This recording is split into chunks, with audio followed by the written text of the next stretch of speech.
Assalamualaikum warahmatullahi wabarakatuh. Bismillahirrahmanirrahim. Alhamdulillahillazi asra bi'abdihi laila minal masjidil haram ilal masjidil aqsa allazi barak haulahu liriyahu min ayatihi innahu was samiul basir. Asyhadu an la ilaha illallah wahdahu la syarikalah wa asyhadu anna sayyidana Muhammadan abduhu wa rasuluh. Allahumma shalli wa sallim wa barik ala sayyidina Muhammad wa ala alihi fil awwalin wal akhirin wa fil mala'il a'la ila yaumil qiyamah. Amma ba'du. Ayyuhal mu'minun, usikum wa iyaya bitaqwallah faqad fazal muttaqun. Ikhwan akhwat yang dimuliakan dan sayangi karena Allah, pertama-tama kita panjatkan puji syukur kehadirat Allah Ta'ala dengan pujian yang setinggi-tingginya, yang paling pantas dengan keagungannya. Fa innahu la ya'lamu qadratahu ghairuhu wa la yablughul wasifuna sifatahu. Dan kita bersyukur, memanjatkan rasa syukur kita melalui lisan kita yang pertama, dengan disertai rasa yang kita usahakan sedalam-dalamnya yang pernah dengan rasa syukur yang terdalam yang pernah dimiliki oleh seorang hamba. Ikhwan akhwat yang dimuliakan, kemudian selanjutnya salawat serta salam kepada baginda Rasulullah SAW. Allahumma sholli wa sallim wa barik alaihi wa ala alihi washabihi. Semoga Allah izinkan kita memandang wajah beliau, bertemu dengan beliau semasa kita hayat di dunia, terlebih lagi nanti di akhirat mendapatkan syafaat dan cinta beliau. Amin amin ya rabbal alamin. Ikhwan akhwat yang dimuliakan dan sayangi karena Allah, kajian Ad-Dardir kita udah sampai di ketika Nabi hendak naik ke langit kedua. Itu dengan mirqat. Ada mi'rajnya juga ya, Nabi naik ke langit kedua itu ada mirqatnya, ada dakiannya. Al-mi'raj, dakian tangga. Tapi sebelum lanjut kita sampaikan doa ya. Kita bacakan Fatihah untuk dua ulama kita, pengarang matannya yaitu Qissatul Mi'raj dan pengarang syarahnya yaitu Ad-Dardir ala Qissatul Mi'raj. Semoga Allah membalas jasa beliau dengan seluas-luasnya rahmatnya Allah Ta'ala, dan dengan ridhonya yang sempurna. Nafa'ana Allah bima wa bi'ulumnya fid dharain. Amin. Al-Fatihah.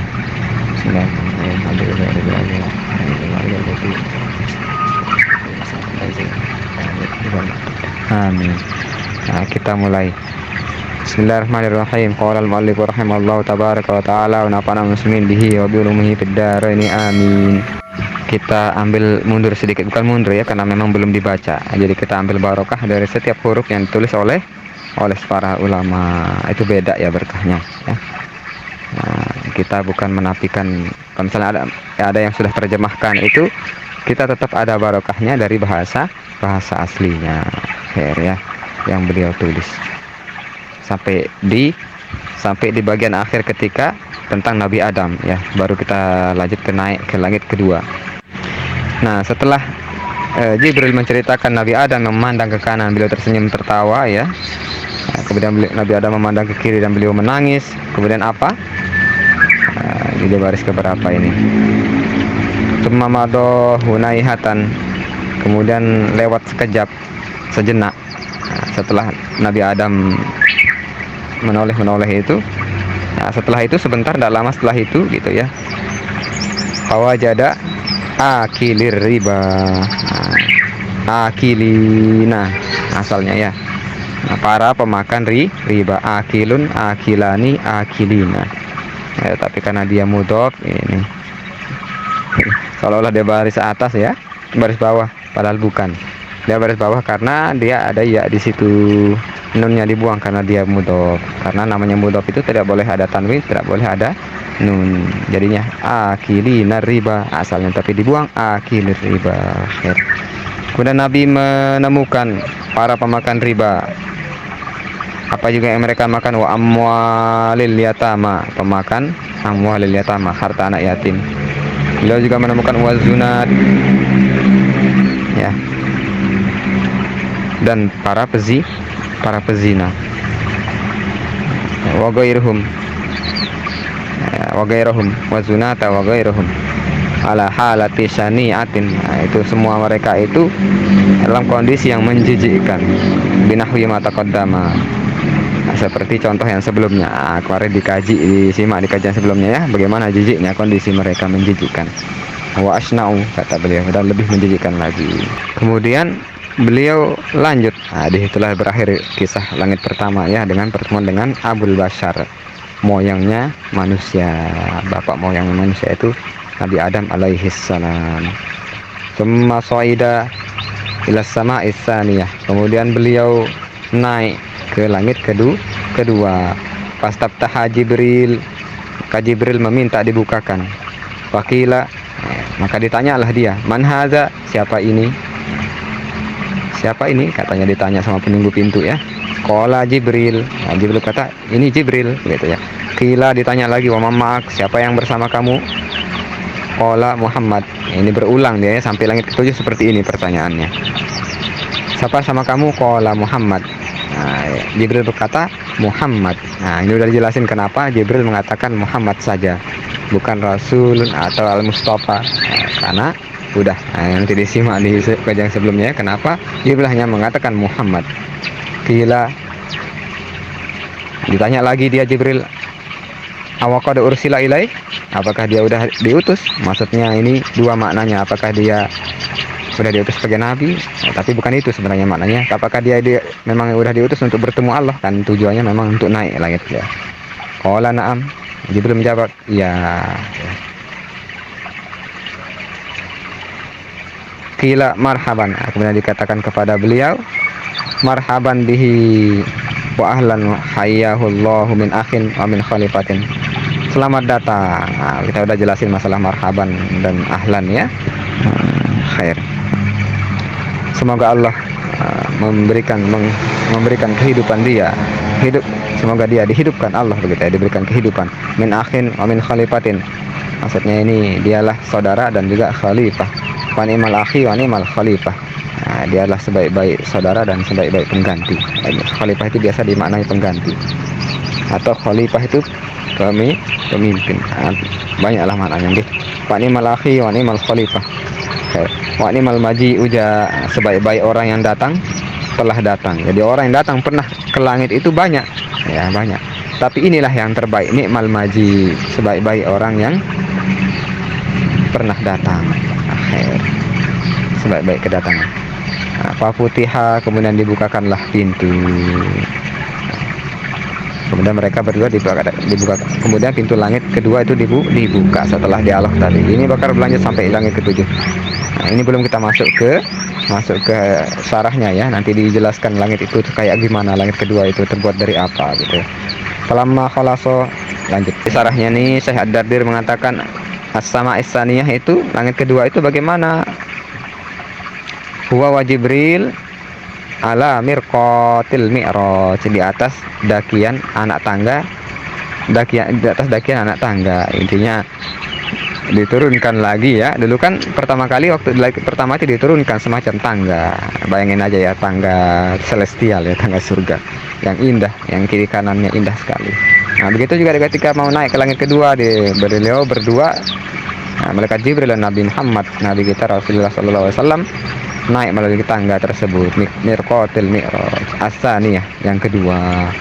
Partapaat bihima, maka naiklah mi'raj itu membawa keduanya ilas sama, barangkali kayak eskapator ya, luar biasa. Ilas sama as-tsaniyah, qila wahia, nah, katanya, konon. Nah, kalau ada kata-kata qila itu ada tidak begitu saklek sumbernya, jelas ada konon wahia min zumurrudatin baydo. Nah, ya, dia itu katanya langit kedua itu terbuat dari zamrud putih. Nah, entah mungkin lapis pintunya atau pagarnya, wallahu alam ya. Nah, ini barang gaib. Boleh. Nah, setelah itu cuman situ sarahnya nggih. Kemudian di situ setelah masuk beliau berdua masuk ke langit kedua. Kemudian bagaimana? Falamma khalaso, tatkala keduanya telah lewat. Nah, maksudnya udah usai di situ ya. Udah masuk udah enggak di pintu lagi. Izan huwa bi ibnail khalah. tiba-tiba ada dua anak bibi. Dua anak tante, masa tante sih, pokoknya bibi sudah ya, dua anak bibi. Siapa itu yang disebut dengan bibi? Siapa ya, penasaran ya, simak di PN berikutnya. Ibnu Yakholah itu Isa bin Maryam ya, wa Yahya bin wa Yahya bin Zakaria ya. Ibnu Yakholah, dua anak bibi itu ternyata maksudnya adalah Nabi Isa dan Nabi Yahya. Mereka sepupuan. Mereka sepupuan. Dari mana kita tahu? Kita masuk sedikit ya, biar jelas. Jadi Nabi Isa itu anak Maryam ya, Musa bin Maryam, Isa bin Maryam alafu, Isa ibni Maryam. Sedangkan Nabi Yahya ibni Zakaria ya, kita kisahkan kan Nabi Zakaria udah sangat tua ketika punya anak ya, sehingga diabadikan dalam kisah surat Maryam. Sepaket ya, Nabi Zakaria dengan Siti Maryam itu melahirkan dua nabi. Nah, siapa yang bersaudara di sini, makanya mereka sepupuan? Kita simak. Mereka berdua ini belum menjelaskannya. Jalisa ini ala saririn min yakut. Nah, mereka berdua, Nabi Isa dan Nabi Yahya, sedang duduk di atas ranjang dipan, tempat tidur ya, yang mana terbuat dari yakut. Bukan kainnya ya, tapi mungkin barangkali apa sih, ranjang itu kan bukan yang empuk itu ya, tapi bangunan dari ranjang tersebut terbuat dari yakut. Fa ummu Yahya ukhtu Maryam. Nah, maka ibu dari Nabi Yahya itu ukhtu Maryam, itu saudaranya Maryam. Nah, jadi yang bersaudara itu adalah ibunya Nabi Yahya dengan Siti Maryam.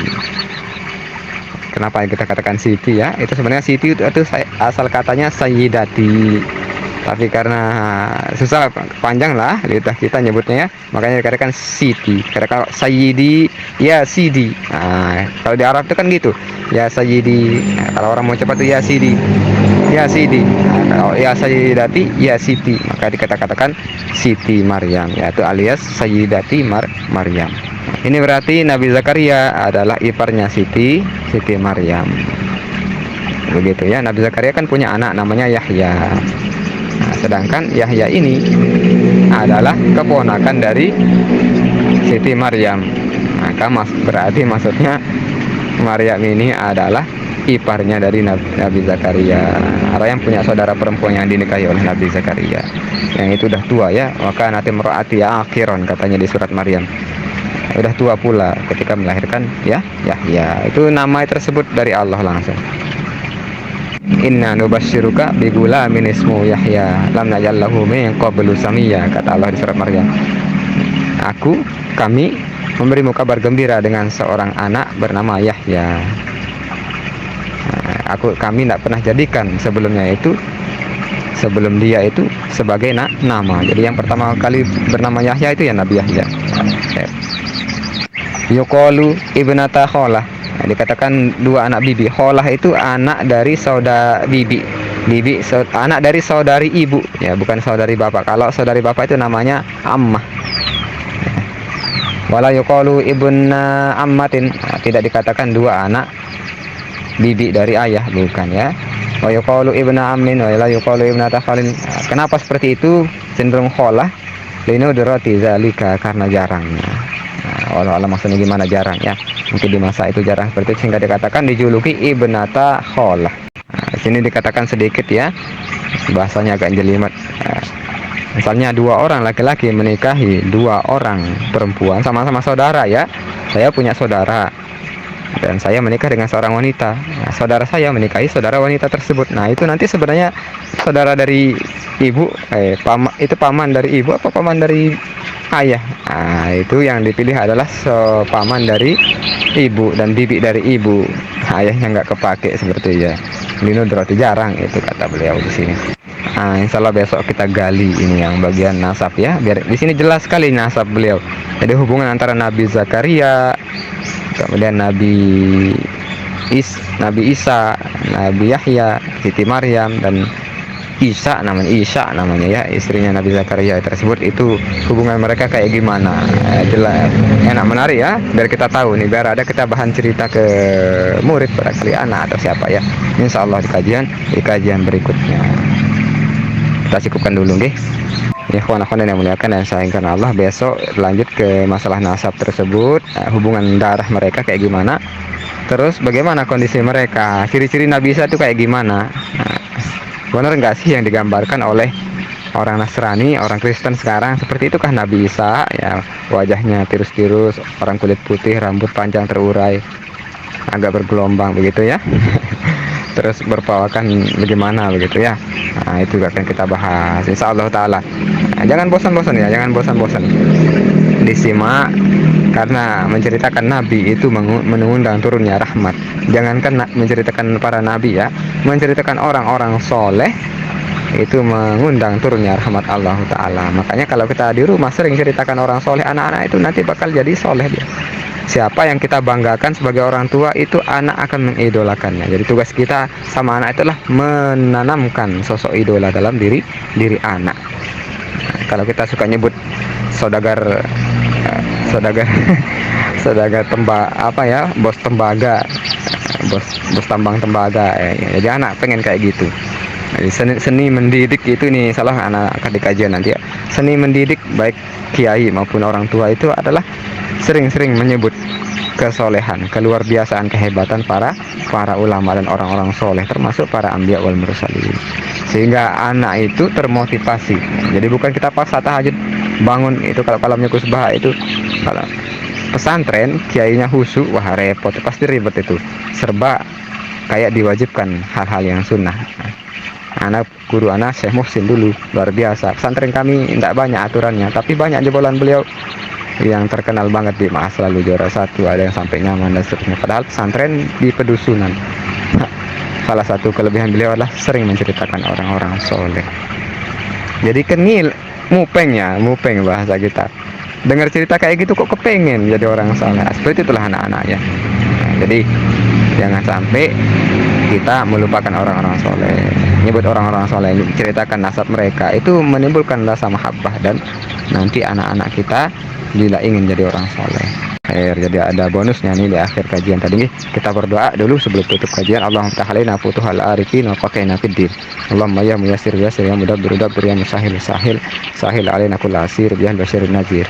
Rabbi zidna ilma, rabbi zidna ilma, rabbi zidna ilma.